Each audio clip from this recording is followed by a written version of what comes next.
Hey guys, good morning. I'm about to go to church, but I wanted to get a video on here before I have calls afterwards.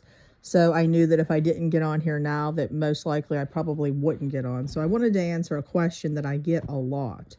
Whenever I get a question a lot from clients, I'm always usually just going to make a video on it so everybody can hear it. But anyways, the question is, why do they always ask what is wrong? So this is something that happens almost with everybody. It's crazy, but it does.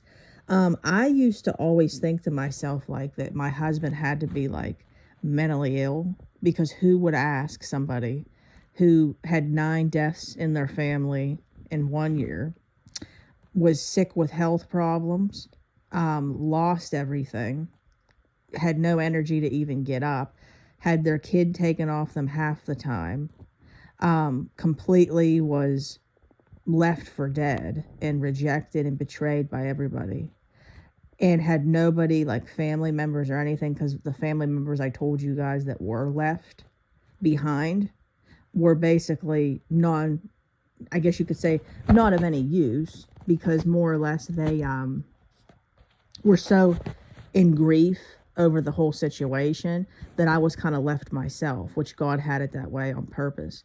So I tell a lot of my clients this, but to kind of better understand, I was the one in the family who basically helped, what's the word for it? Carry the family.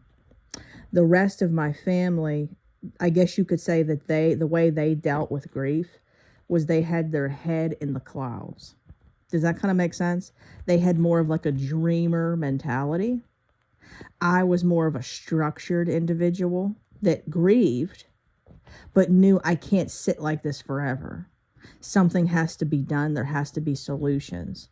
So, my coach and I were talking about this the other day. Like when it went down, I was the type thinking, okay, after like a whole month of crying and vomiting and just sick to my stomach, okay, so what do we do from this point? We can't resurrect them. So we have to come up with some way to go on. And how do we do that? How do we get through this? That's a structured mentality. My family, on the other hand, the ones that were structured died. Okay, so the structure was out of the family at this point. They had their head in the clouds and they lived their life based off of their emotions. So that was kind of like what was going on in my life, to kind of fill you in with this. Now, I had no structure at this point now. Okay. So then my husband would constantly come to pick up my son and say, "What's wrong? What's wrong?" And I wanted to say, "What the hell do you think is wrong?" Seriously. I mean, my whole life was torn upside down. It was like, I always tell people, it was seriously like a Job season. I mean, to the point of even losing appearance, like how he got boils. I had hormonal acne. My hair fell out. I ended up putting on 35 pounds of hormonal weight that wasn't even my doing. It was all due to a hormonal imbalance. There was no way I could even control it. Literally, all I wanted to do was just go die. Okay? There was nothing to live for. So basically, he would always keep asking that.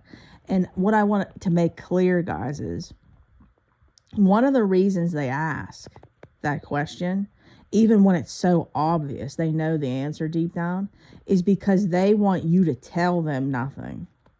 They want you to tell them, "Oh, nothing, or, oh, I'm just tired," or whatever the case is, because they want to ease their guilt and shame. Because mark my words, they're getting guilt and shame day in and day out, day in and day out.